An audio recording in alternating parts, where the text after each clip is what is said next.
মানুষের ক্রেডিট রয়েছে। এই যে যারা আমাদেরকে একটা কমেন্ট করে যার দাবির কথাগুলি বলে, যারা আমাদের দাবির কথাগুলি প্রচার করেছে, সকলের ক্রেডিট, সকলের অবদান থাকবে যদি পে স্কেল বাস্তবায়ন হয়।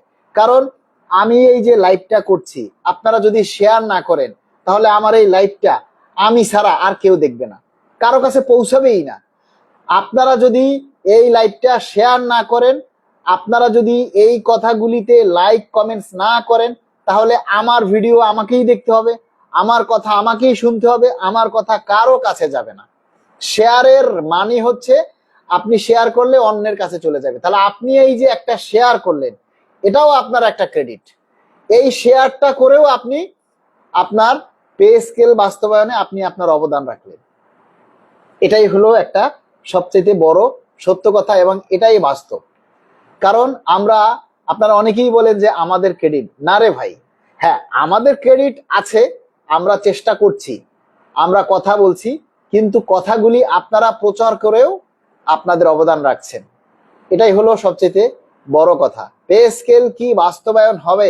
আসাদুজ্জামান, আচ্ছা ভাই আপনার জন্য দোয়া রইল। প্রিয় ফ্রিকশনটা কেমন করবে যারা 30 বছরের জব করে?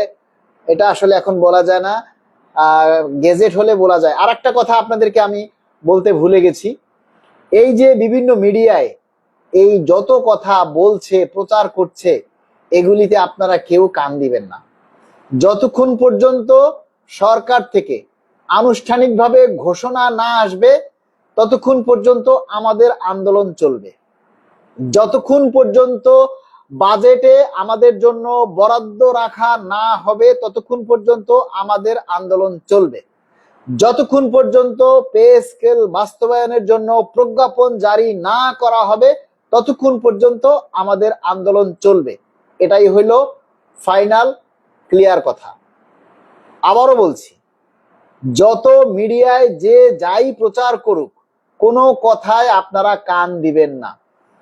যতক্ষণ পর্যন্ত সরকারের নীতি নির্ধারক থেকে এই পে স্কেল নিয়ে আনুষ্ঠানিক কোনো ঘোষণা না আসবে ততক্ষণ পর্যন্ত আমাদের এই দাবি চলবে, আমাদের আন্দোলন চলবে। যতক্ষণ পর্যন্ত বাজেটে আমাদের জন্য বরাদ্দের কথা না বলা হবে, যতক্ষণ পর্যন্ত আমাদের পে স্কেলের জন্য বাজেটে বরাদ্দ না রাখা হবে ততক্ষণ পর্যন্ত আমাদের আন্দোলন সংগ্রাম চলবে। এবং সেই দাবি বাস্তবায়নের জন্য যতক্ষণ পর্যন্ত গেজেট না হবে, প্রজ্ঞাপন আমরা হাতে না পাবো, ততক্ষণ পর্যন্ত আমাদের এই আন্দোলন চলবে। এটাই হচ্ছে ফুল অ্যান্ড ফাইনাল এবং একদম ক্লিয়ার কথা। আশা করি বুঝেছেন, ভালো বুঝেছেন। ভালো বুঝেছেন।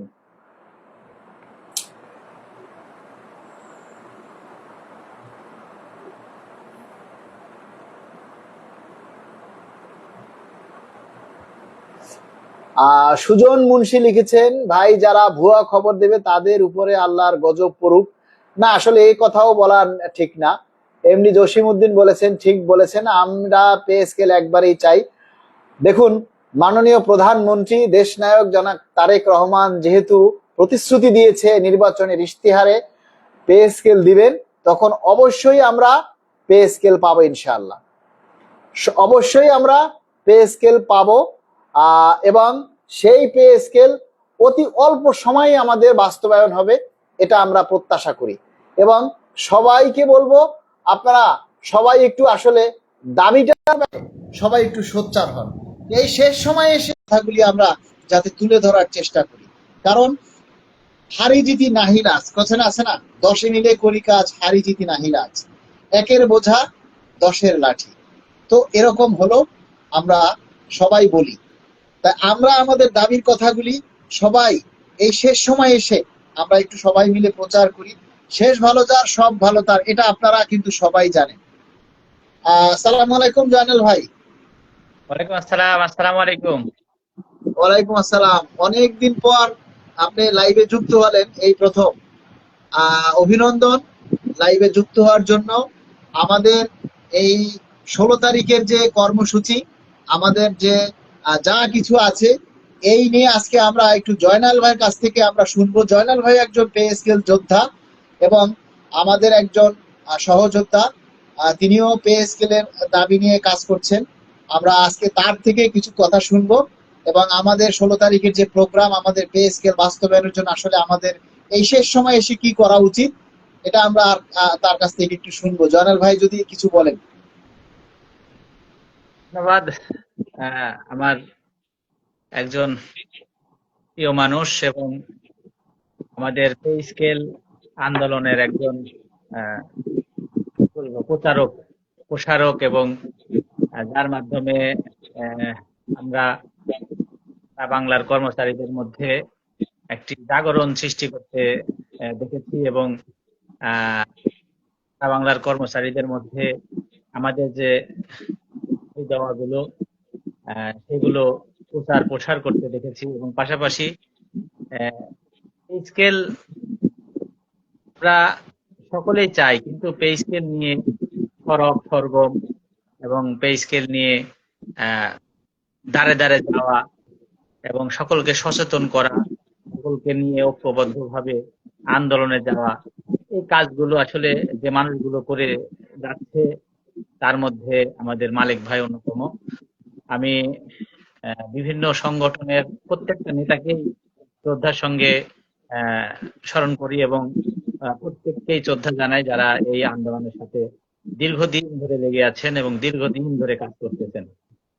প্রত্যেকটা নেতা, তার অবদান ছোট করে খাটো করে দেখার সুযোগ নেই। প্রত্যেকটা নেতাকেই আমরা শ্রদ্ধার সঙ্গে দেখি। পাশাপাশি সেই সকল নেতৃবৃন্দকে আমরা ঘৃণার চোখেও দেখি যারা ভাগ করে নেতৃত্বকে, ভাগ করে কর্মচারীদের দাবি দেওয়াকে, ভাগ করে কর্মচারীদের দুর্বল করতে চায় যারা, তাদেরকে আমরা ঘৃণার চোখে দেখি। আমরা চাই যে সকলে মিলে ঐক্যবদ্ধভাবে সারা বাংলার যে কর্মচারী আছে প্রত্যেকে কাঁধে কাঁধ মিলে আমরা চাই আমাদের যে দাবি, আমাদের যে অধিকার, আমাদের পেটের এবং পানের দাবি পে স্কেল নিয়ে ঘরে ফিরতে। সেই জন্য ঐক্যর কোনো বিকল্প নেই। ঐক্যবদ্ধ থাকতে হবে। ঐক্যবদ্ধ হতে হলে যা যা করণীয় সকলকে সেগুলো করতে হবে। কেউ যদি 1 হাত দৌড়ায় আসে, আমাদের সকলকে 10 হাত দৌড়াই যেতে হবে। এই রকম মানসিকতা নিয়ে ত্যাগের মহিমায় উজ্জীবিত হয়ে প্রত্যেককে কর্মচারীদের পিঠের দিকে তাকিয়ে, কর্মচারীদের দাবির দিকে তাকিয়ে নিজের আত্মমর্যাদাকে বিসর্জন দিয়ে নেতৃত্ব যে পাওয়ার যে লোভ, সেই লোভকে বিসর্জন দিয়ে আমাদের সকলকে ঐক্যবদ্ধ হয়ে প্রত্যেকটা কর্মসূচি পালন করতে হবে। আসলে আমরা দেখতে পাই ইদানিং, আসলে এটা খুব দুঃখের বিষয় যে আমরা আমাদের এই পে স্কেল নিয়ে অনেকেই এখন নিজেকে জাহির করা নিয়ে ব্যস্ত। এই জাহির করতে যারা চায়, জাহির যারা করে, তারা আসলে কতটুকু আমাদের আহ ভালো চায় বা কতটুকু আমাদের আসলে দাবি দেওয়া বাস্তবায়ন করতে চায়, আমরা তাদের কাছে প্রশ্ন রাখতে চাই। তারা নিজেরাই নিজেদের ছোট করতে এখন উদগ্রীব হয়ে পড়েছে, কারণ যখনই কেউ নিজেকে জাহির করে তখন কিন্তু বোঝা যায় যে আহ, তার যে প্রভাব, তার যে কর্মকাণ্ড, সেগুলো অম্লান হয়ে গেছে, বিলীন হয়ে গেছে, যার কোনো কারণে নিজেকে জাহির করার জন্য ফুটে পড়ে লাগে। তা আমি মনে করি, আমার মনে হয় যেন ওই সমস্ত কর্মকাণ্ড থেকে সকলেই